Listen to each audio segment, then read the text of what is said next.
Are you ready for a reboot? Welcome to the Sheila Mack Show, reality at its finest. History reminds us those hit hardest often become the change makers. This year, we've all hit crazy economic, social, and emotional rock bottoms. We all get knocked down. Something hits globally, locally, personally. It affects our health, finances, our relationships. We have to recreate a business or career. Each show, Sheila and her special guest will be sharing their reboot stories, guiding you with real solutions to upgrade and up-level emotionally, mentally, physically, spiritually, and financially. Here on NBC's KCAA Radio. If you're ready to pull yourself up by the bootstraps and bra straps, enjoy a listen. Here's Sheila. Welcome to the Sheila Mack Show, reality at its finest. Here we have real people sharing real stories and actionable steps to help you reinvent, rebuild, and reboot your business and personal life on your terms. I'm your host, Sheila Mack, and today we have special guest, Josiane Apollon. She is born and raised in Paris, France. Dr. Josiane is a relationship researcher and a 2015 fellow of the American Association for Marriage and Family Therapists and Substance Abuse Mental Health Services Administration. Formerly, she was trained in family therapy. She earned her bachelor in motion pictures and her master's in mental health counseling from the University of Miami and her PhD in marriage and family therapy from Nova Southeastern University. Dr. Josiane is a licensed psychotherapist and earned certifications in clinical hypnosis, integrative coaching, and strategic interventions, and has been mentored by the pioneer in strategic family therapy, Chloe Madonis. All right, welcome to the show, Josiane. Hello, Sheila. How are you? Wonderful. So nice to be with you. Thank you for having me. Thank you for being a guest. And I'd like to start this show off by, actually, this show came about based on my new best-selling book, Bootstraps and Bra Straps, the formula to go from rock bottom back into action in any situation. I actually wrote the book before the pandemic. Okay. and it came out in August of 2020. And so it's been very popular because it's on point, and nobody could expect or fathom the crazy situations we've had to deal with this last 13, 14 months. So I'd like to start by maybe asking if you have a time in your business or personal life where you hit a tough situation and how you got back on track. Oh, I love the question. This is those questions that people usually think that the worst is going to come out, but actually the best comes out. Yes. So thank you for asking this question. So yes, I do have one of the worst. I can say that was one of the worst situations that happened to me. That when I found out that my husband was cheating on me, and it's so common, right? And nobody thinks that it's going to happen to them. And when I did find out, I was actually not devastated. I was actually so happy. Finally, thank you, Lord. That for me was lifesaver. Right. Because so I grew up in a broken family and whatnot, and my dad did that. So I did expect that. It was my pattern that was already in my mind, and of course I, just went into the pattern with the same type of expectations when I was quite low, and when I did find out, so, and I don't know if it's because I'm French or what, but actually it dawned on me that I was freeing myself. Yes. That situation happened to actually open my eyes to who I wanted to be and who I was not being by just waiting for somebody to save me, to become different, for the person to actually come out, for me to come out. And so it was really of course, it was a breakdown, but the breakdown was necessary in my life in order for me to become. And what happened is so I was upset, yes, for maybe 24 hours. And I could have broken everything around me because I was so upset. And then it just dawned on me, wow, that's what I needed. I didn't know I had that rage.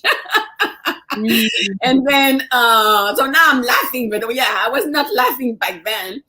But then I realized, I look at my husband and I saw him so depressed, so ashamed of himself. And his self-esteem was so low that I didn't expect him to be like that. And I said, oh, okay, that's interesting. He's the one doing the thing, and he didn't expect that I would really act in a positive way.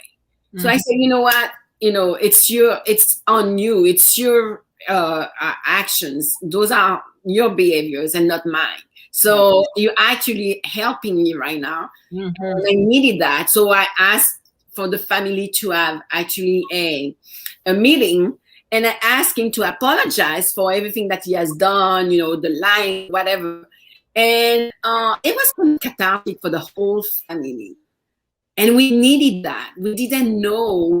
We were working on eggshells sometimes, and we didn't know what we were doing, and why it was like that. And so when this happened, he apologized to the kids. I have 3 boys. Now they're much older, and but at the time they were like in high school, and so I realized that everybody was in a transition time, and that happened just when one was going to law school, the other one was going to college, to Chapel Hill, and then the youngest one was entering high school.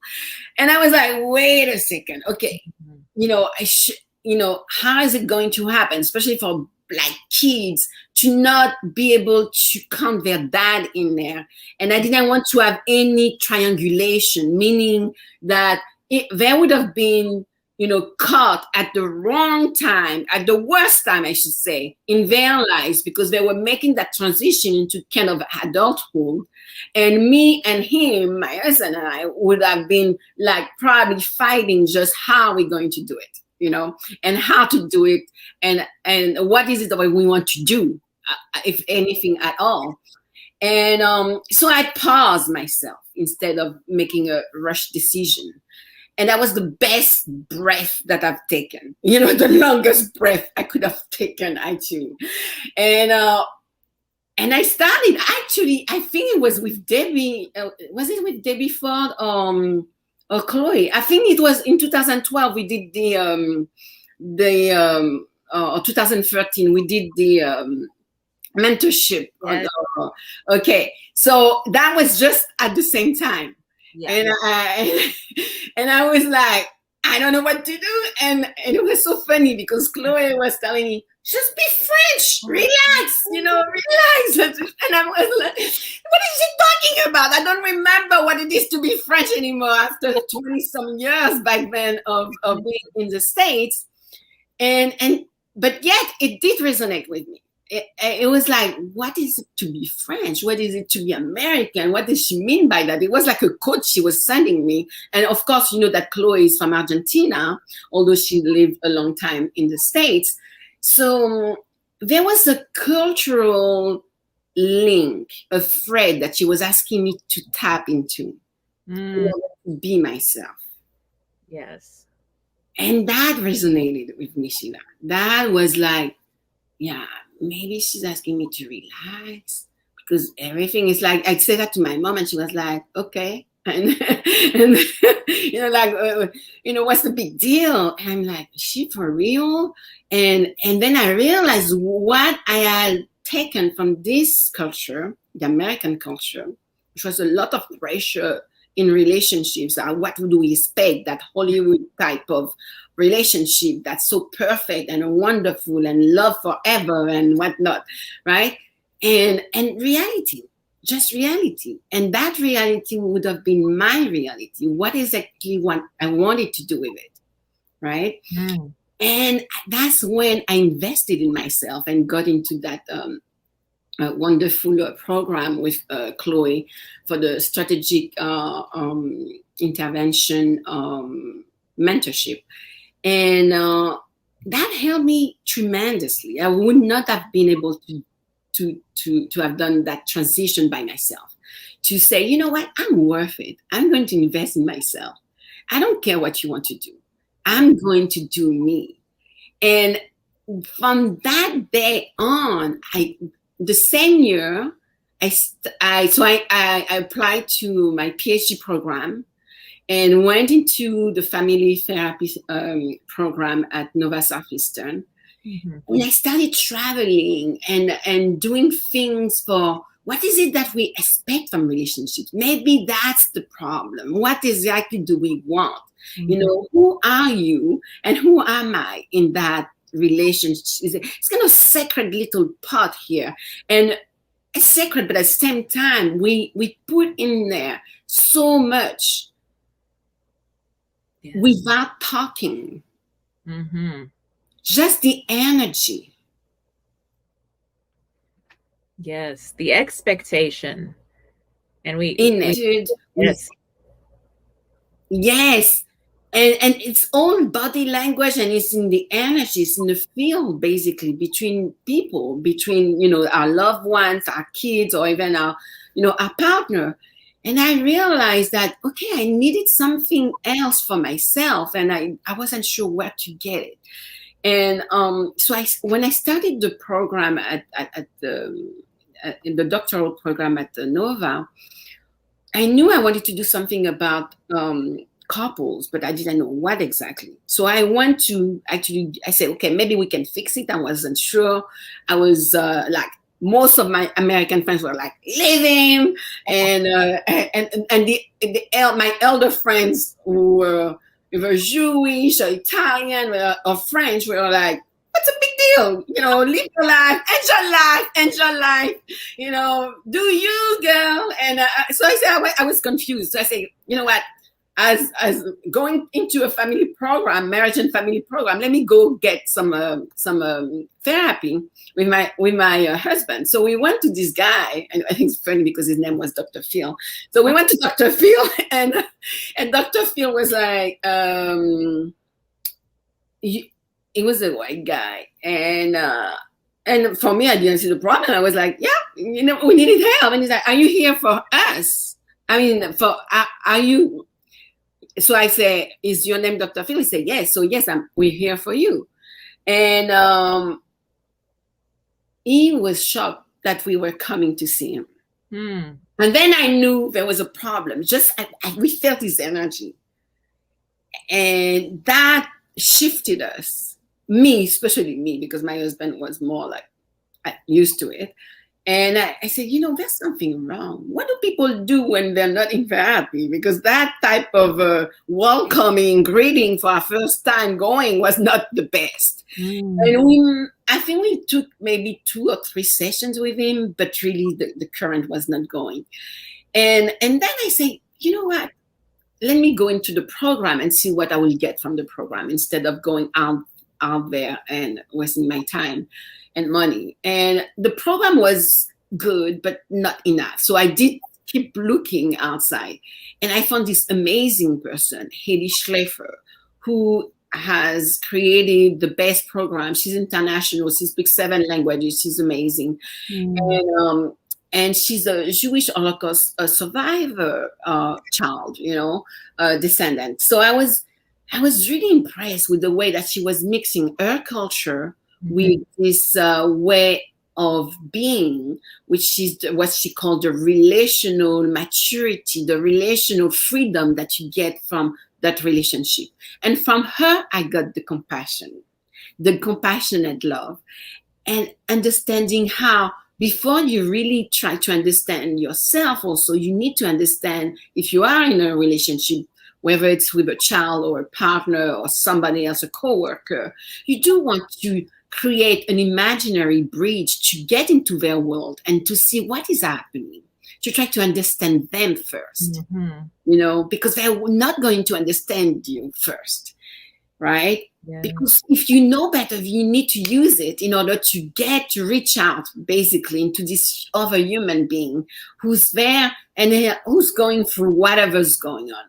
And that's basically what I did with my husband. I reached out to him, and he could not believe it. And he actually, I reached out to him with that imaginary bridge, but we went to the program with Haiti, which was a group of couples, and you stay from the Friday to Sunday, so it's kind of intensive all day. Wow. And she does interventions with you, and it was really intense and very emotional. And everybody, she takes you from laughter to cry in one second. She's so deep. And while I was attending this program, I realized, I didn't have any hate, really. I had anger, but no hate for him. Mm-hmm. And that helped me do that intervention, which was the bridge, reaching out into his world to see what was happening. And not to give him any excuses, but that's what allowed me to see him in his humanity, in his vulnerability. You see? And I felt touched by it. I really felt touched. I realized that I was all about the kids, and he was trying to have an adult relationship with his wife, and I was like, we are busy here, So there was definitely some part of my own behavior that were not so welcoming into the men and women relationship. But then when you get to have children, it gets very, complex, right, to say the least. So I was able then to understand how to use this energy that is universal. It's the cosmic force that's around us, in us, and that makes us so special. Like in the words of Pierre Desjardins, he says that we are not human beings, having a spiritual experience. We are spiritual beings having a human experience. Mm-hmm. And I took that as, a sign that, wow, we so don't know who we are. We are so lost. We have been taught, a way to be, which is to be in competition. And we are in competition with us, against ourselves, and against even our own loved ones, our own partner, because nobody has taught us how to be in a relationship, in a strong relationship. We go through school. I went through a PhD. They still didn't teach me that. Yeah. I had to go outside of the program in order to get it. So imagine how much pressure all over the world as humans we are going through, because we don't know really. We hear a lot of talks about love and how to be in a relationship, but nobody tells us how to do it. And that is exactly what I went through the PhD. So I started with that. I started with, I need to find out what it is. So I went and researched it, and then I understood that through the research and the literature, the scientific literature, they actually created this construct, compassionate love, that means, unconditional love, because it was lacking in the world. So they had a meeting in 1999 with all those scientists, these politicians, these religious leaders, and science and economists, and they all got their mind together to see what is it that we need. And so some agreed to have more compassion, and some said, no, we need love. And they said, well, we need both. How are we going to do that? And they came up with this operational definition of the compassionate love, which is unconditional love, not necessarily for intimate relationships. So what I did then, after a few years later, I went in, and in 2019, I did my research on Black couples in order to see what is it? Is it there or is not? And there was a twist, because at that time in 2000, a pretty hectic time, because there was the Me Too movement with a lot of rape coming out, and I was talking about mass rape from the trauma from slavery. So a lot came out, and I was thinking, okay, but how can we amend for that? Because nobody, in the States, imagine nobody really received treatment, not white people, not Black people, for what's happened in the past with our ancestors. Nobody was able to really amend for it. And if the strongest force is love and compassionate love, then why can't we use it? So I decided to write this book now on that, on compassionate love, in order to see how, if we start, instead of starting at the big level of a nation, we should start at home. Yeah. You know, if we start at home, then maybe we can understand and go with something inside of us that's in us, this inherent to our, the way that our blueprint is, you know. And so if we are spiritual, if we are divine being, it's already in us. Yes. But we need to know how to activate it with another, because it's only with this connection with this other person that we can get it to activate and to remember how to use it, because it doesn't get activated when we are isolated. Oh, and we are so isolated right now in our world more than ever, with some places going back on lockdowns. I just talked to 2 friends in Canada that are back on lockdowns, and different places are still struggling. So it's almost like the universe is kind of reminding us how important community is. Oh my God. It's vital. It's vital. Why? Because we cannot do without each other. We cannot do without each other. And not only it's vital, but it's also preservation. It's like this divine force, this cosmic force was telling us, hey, don't hate each other. You need love. You need this love. You already have it in you. You need to use it now.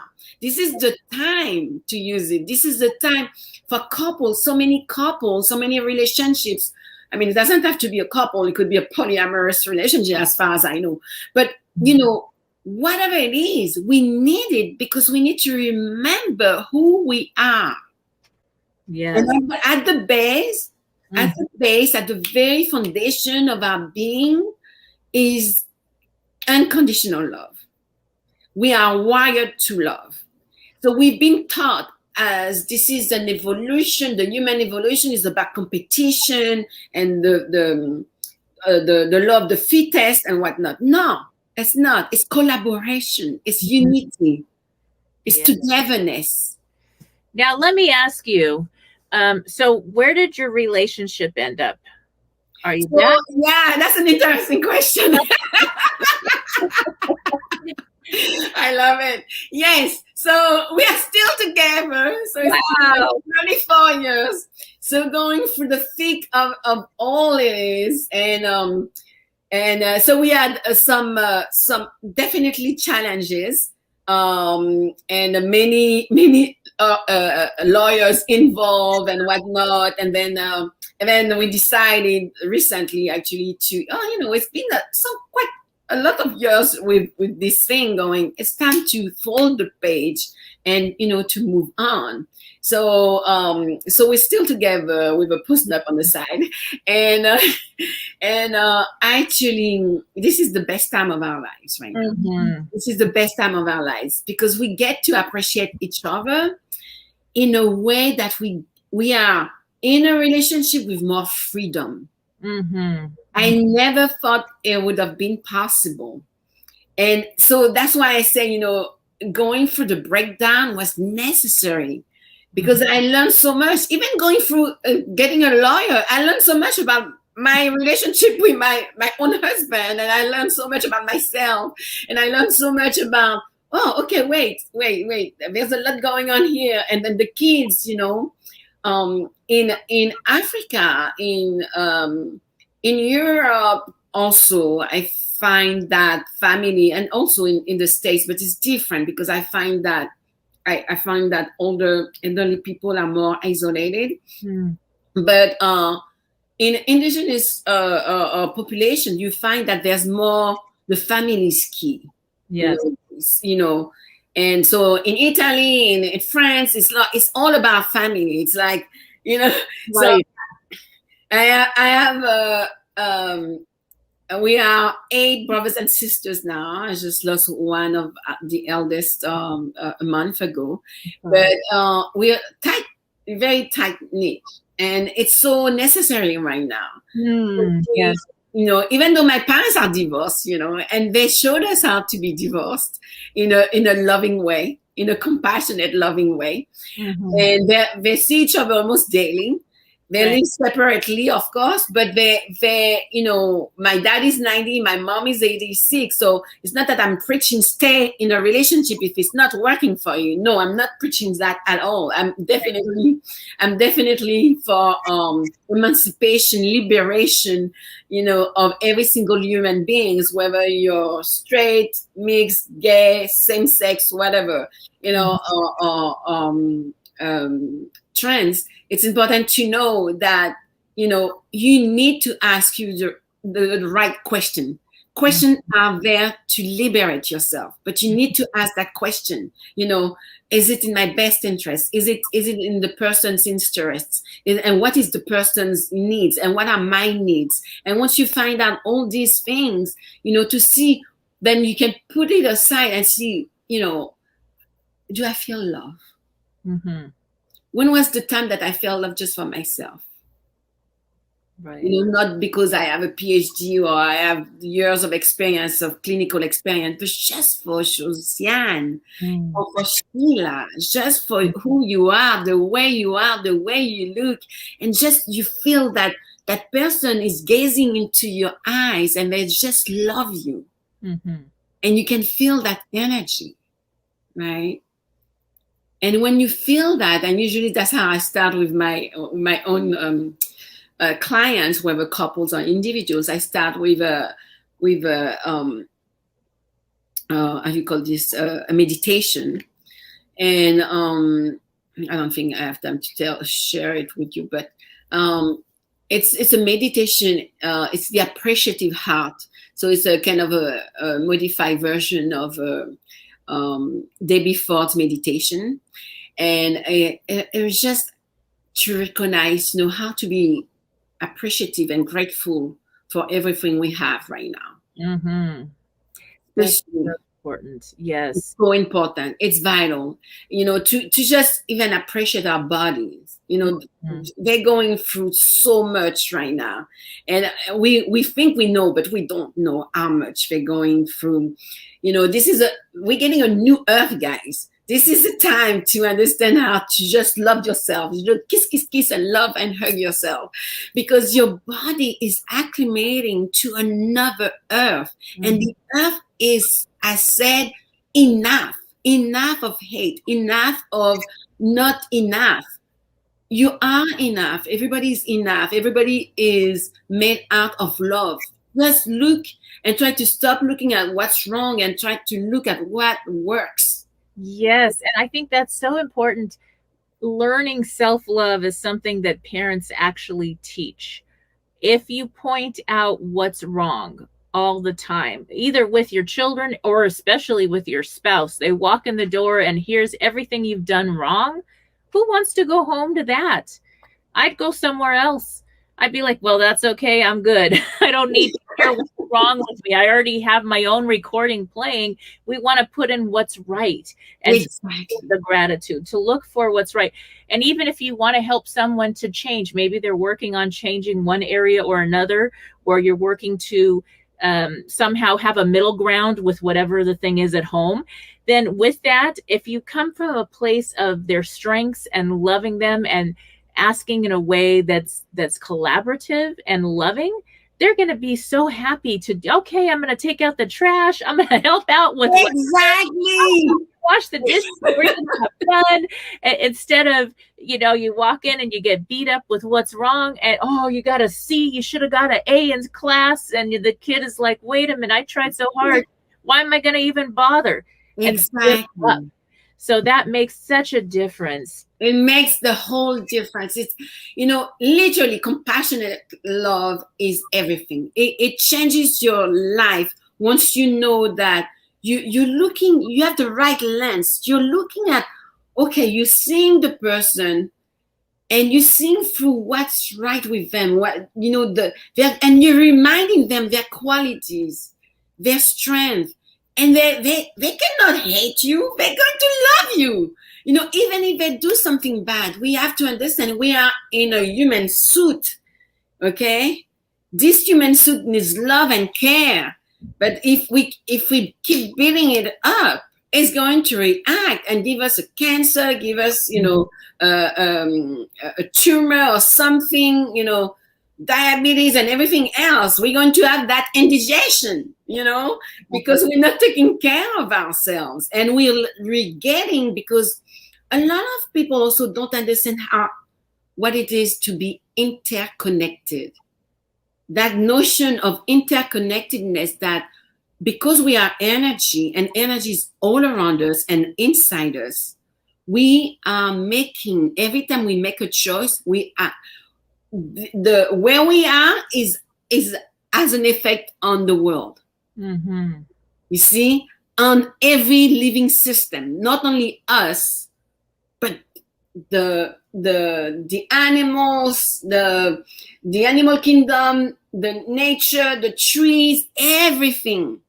Okay, so if, for instance, there is a fire in the Amazonia, in Brazil, it's affecting us. It's affecting us because we are all connected. So whether it's in Africa or in India or wherever, this is the best time to realize, wow, we are connected, right? With a pandemic. So connected and so blessed to be connected. And that's the thing, that it's something that even if you're working with businesses, I do consulting with businesses. I also do some personal consulting, and I'll work with a business, and the next thing you know, we're doing relationship work. We got the business in order, but now we're going to work on the other parts, because we're not just our business. We're not just our relationship. We're the whole person, and all those areas are affected. And once you start fixing one area, this is in business, then your relationships get better. You learn about teamwork, relationships at work, and then it goes to home. And that's the same with any kind of community. It starts with the self-work, and that self-work, self-love, and then self-work to change those patterns that maybe we don't even know where we learn. Where do we learn these crazy patterns that aren't even aligned with who we really are? We didn't have those when we were children. Yeah, I know. That. I know, we picked them up somewhere, though. We got to put them down. And I love what you're saying about actually businesses, the business side, because the model that I picked to do my research is actually a model for it's Appreciative Inquiry. So it's a model that was used that started in business. Mm-hmm. It was David Copywriter, who was trying to shift. There was an hotel who was not doing well, and he told them, listen, instead of looking at your problems, go look at the best hotel and see what's working over there, and come back and show me what you got. Yes. Oh, that makes so much sense. And by doing that, it makes so much sense, right? Because the thing is, a lot of people, when they go through trauma, even in a business, there's difficulties. But you're still going through, some pain of coming out, making it. And we have a tendency that's been millions of years in our DNA to look at what's wrong. Is there something? Is there danger? And then we get alerted even when there's no danger now. That's the problem. And so we have to retrain ourselves to understand that we have the choice. Mm-hmm. And that every choice matters. Yeah. So the little choice to the big choice, they all matter. So if we look at the wrong side and only to the problem, because we're energy, it's going to expand. Mm-hmm. So if we want something better, we have to have a vision, and that vision is going to help us really start to see, oh yeah, I would like more of this, more of that. And you know what? I have that client, and that client, was so helpful in the feedback. That is, I'm going to use it to go and give more of what that client told me. What, and so when you change your lens and you get to understand that why we have each other in our field, in our space, it's because we can't really see ourselves. We need the other. Mm-hmm. And the other is teaching us how to be, how to love. It's by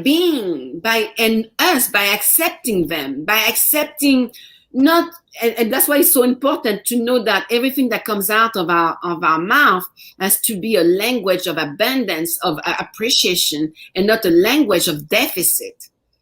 Because a lot of times we're using a language of deficit because we didn't learn better. But we can make the choice every single time to be, that person. Even when I go to the supermarket, just say something nice to that person. That might be that the only thing that they heard good, for a day or for weeks. Who knows? Right. Right. So it's important to try to use this language of abundance, of appreciation, of love, to give it to others, and without, it's unlimited. It's never ending. There's no limit to it. It's free, for Christ's sake. That's what I say in my meditation. It's free and it's there, and it's a gift that we have. It's our right. Yes, I totally agree. And there's something about that gratitude. When my house burned down, I lost my car, I lost my cat. That's why I wrote the book. I thought, okay, what formula did I use to get back on track? Yeah. And one of my sons loaned me his beater car, and I made it so beautiful. I lined it up. I put the positive stickers on the visors. I put beautiful music. I was living in one of my rental units, like the janitor closet almost, so I could rent the rest out because everybody needed a place to stay. Oh, I was suffering, but I decided, no, I'm not going to suffer. Yeah. I'm going to be in this positive state and have gratitude. Everybody looked at me like I had lost my mind. What is she thankful? What is she putting affirmations? What is she doing? Do you know, within a month, I was blessed with more abundance than I could imagine. Amen. Yes. And so it was staying positive. And I was like, I'm going to make this little teeny broom closet the best, beautiful place. And my rental even was this little humble cabin. People would repeat visitors. They would come there to have their honeymoons. And it was very humble, but you make it beautiful. You make everything, wherever you're at, where you find your business at this time of year with all this crazy stuff going on, wherever you're at, make it the best you can for now. In your relationships with anyone, show up, be present, be the best you can, and then things will just keep getting better. That's what I really believe. I totally agree with you, and that's why we connect, because we think alike. We're like-minded souls, and it's for a reason. So when you meet people, even in business, when you meet people, you don't meet them by pure random situation. You meet them because you're going to learn something from them, and it's your job as a person to ask the question, what's the lesson? What is it that I need to learn from that? And that's why you have to be in appreciative mode, because it's every time you meet someone, it's a gift. Yes. Every single person is a gift. Definitely. It's exact. Even when a person is upset with you, you have to ask yourself, what type of person would do that? Because the person might be upset, but there's something in you that also is upset. And then when you ask yourself, what type of person, because you're trying to find the quality. There's a quality about the moment. So if the person is like bossy or mean even, then ask yourself, when was I mean? When did I display such similar behavior? Right. And when was it useful? And when was it not? Okay? Yes. And when, like this, because we're creating our own reality. We really are. I really believe that. Now, Josiane, we're coming to the end of the hour, and I'd like to ask, how can people connect with you? When can they expect your book? Or how can they work with you? Oh, sure. Thank you for asking. Usually I always forget that part. But yes, they can reach me on Instagram and Facebook as Josiane Bonte or Josiane Apollon. And also at theintegrativewellness.com. That's my website. And also, the book is coming up in the fall. Yes. And the name is going to be Compassionate Love in Intimate Relationships. Okay. So, thank you so much for having me. It was such a tremendous time that I just spent with you. And you need to come on to my women's group to just be there for a moment, a nice conversation with other women. Wonderful. Well, I will be there, and then we will share this. And also, once the book is out, we will have another meeting and share more about the book and how people can get that. All right. Thank you, Josiane. Thank you. Bye. If you are just tuning in, this is NBC Sheila Mack Show here on KCAA Radio, the station that leaves no listener behind. I'm your host, Sheila Mack, and I have a special congratulations shout out to Josiane, as she has completed the book that we discussed during this interview. And just to share a little bit more about it, this book is called Compassionate Love in Intimate Relationships. It is the integration process of sexual mass trauma, racism, and resilience. So this book benefits researchers, academics, and clinicians with an interest in sexual trauma, marriage and family therapy, and couples counseling more broadly.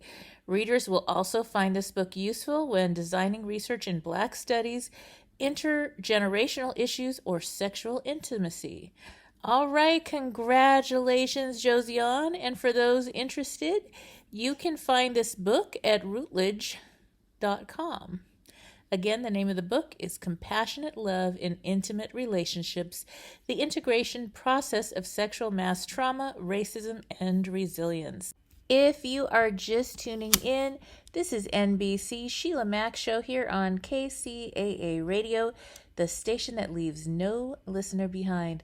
I'm your host, Sheila Mack, and I have a special Happy New Year announcement for you. That's right, just for beautiful, authentic you. So in this new year, I am personally plugging in all my 2022 up-leveling routines. That's right, I'm not doing goals, or as much to say as I'm not just doing a resolution that I talk about or just write it down on a list. I'm actually already scheduling in the small acts that I need to do each day that are actually going to bring me results over this 365, I guess, or less now, when you're listening in 363 to whatever it is, days. So at any rate, one of the things that I would like to introduce is that we will be having some talks on business and investing. That's right, business and investing reboots this year. So if you are looking to do a side gig, or you have a business yourself, or you're in a career and you are looking to earn some extra money, I have some tips and different things that my family, I have 6 grown children, we will all be participating in some of these and trying them out and sharing opportunities with you. And then we will also be talking about real estate investing, which is something that I have done since I was very young.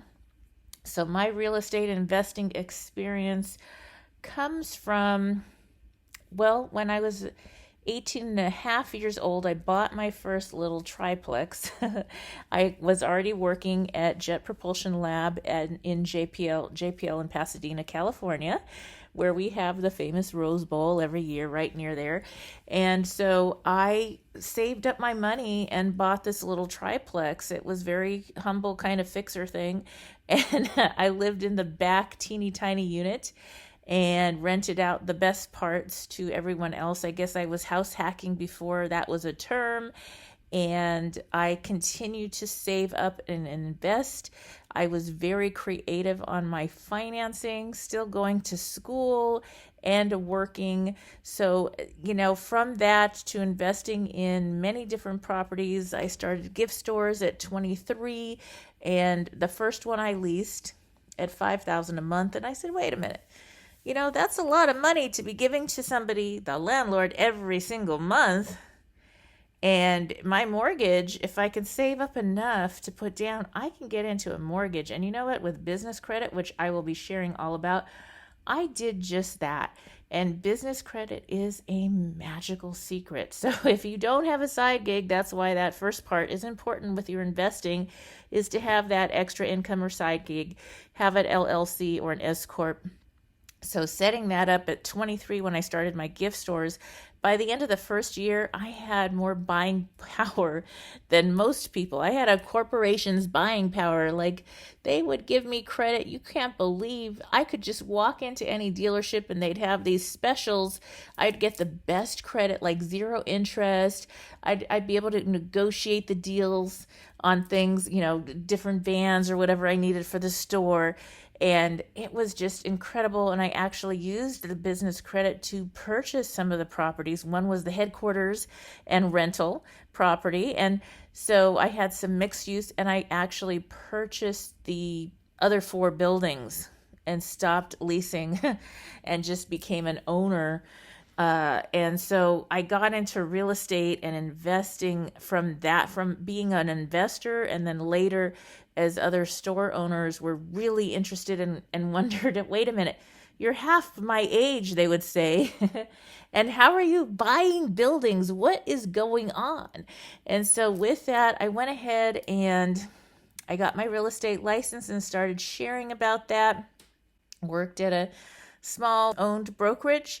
And then from there, helped and led some real estate courses for real estate agents on 1031 exchange, and have done multiple 1031 exchanges and helped many small business owners and families to invest in property.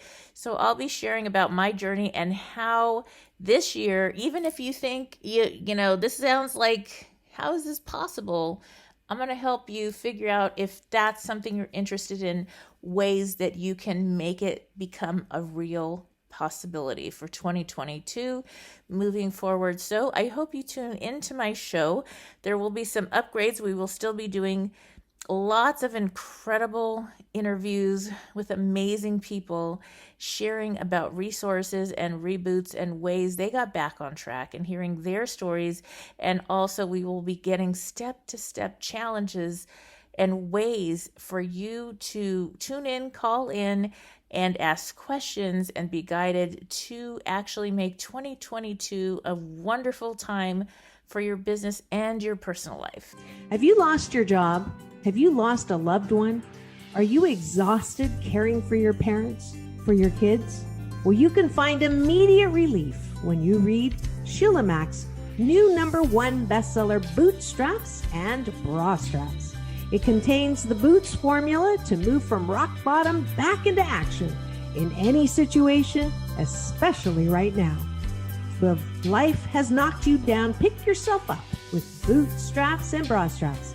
Get your copy at www.sheilamack.com today. Necessitated. You need a guide to show you how we get through a situation like this, to give you resources and to help you get out of the emotional pea soup fog of dealing with a crisis and the resulting fallout. I've been there, and I'm here to help you.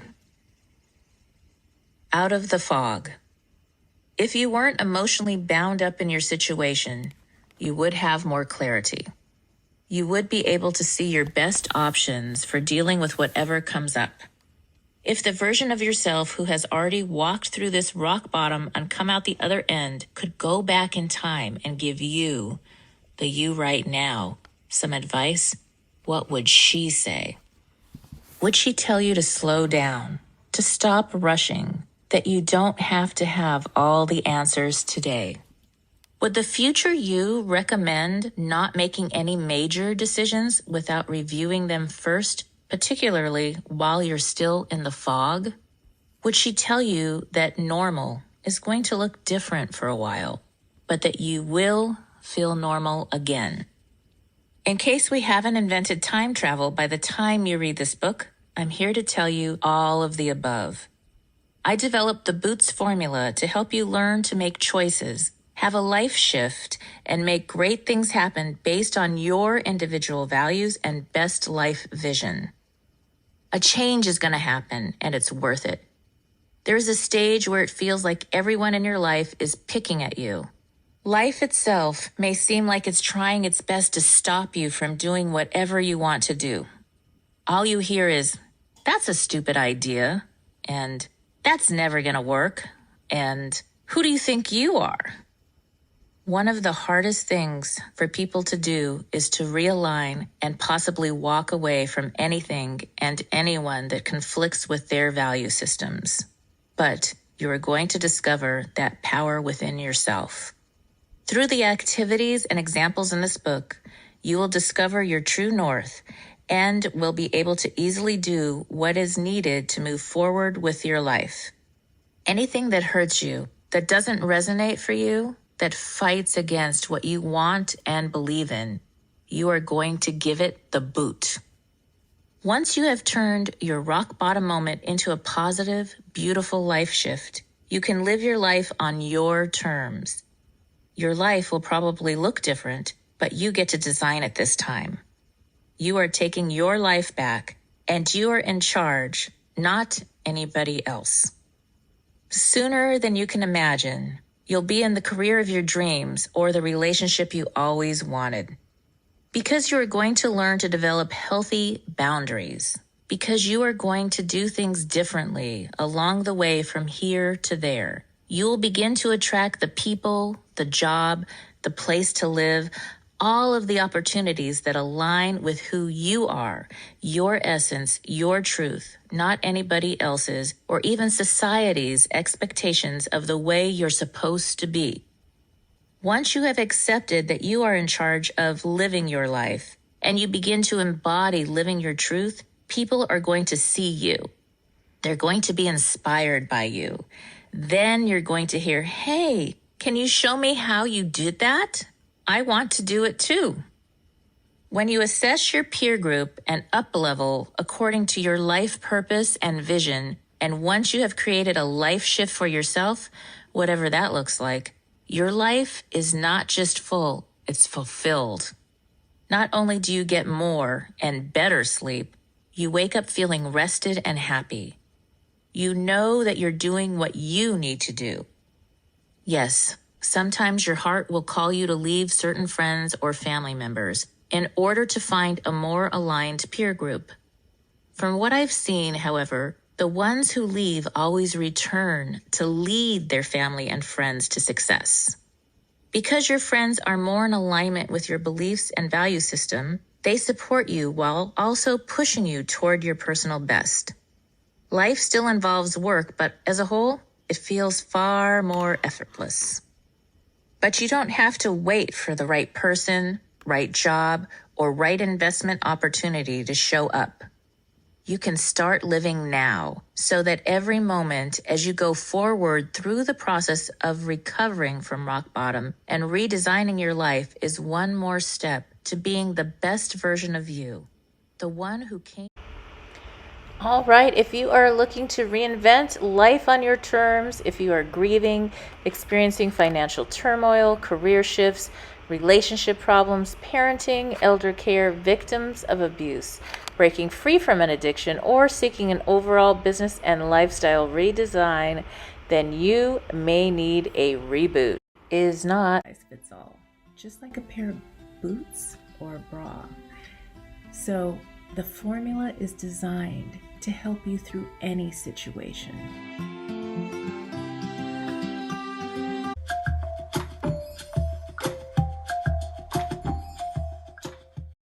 Tehibo Tea Club's original Pure Pau de Arco Super Tea helps you build the red corpuscles in the blood, which can carry oxygen to our organs and cells. Our organs and cells need oxygen to regenerate themselves. The immune system needs oxygen to develop, and cancer dies in oxygen. So the tea is great for healthy people, and it can truly be miraculous for someone fighting a potentially life-threatening disease due to an infection, diabetes, or cancer. A 1-pound package of tea is $34.95 plus shipping. To order, please visit lovemysupertea.com. That's love, L-O-V-E, my, M-Y, super, SUPERTEA.com. So the complete website is lovemysupertea.com, or call 818-288-4128, Monday through Saturday, 9 to 5, California time. That's lovemysupertea.com at 818-288-4128.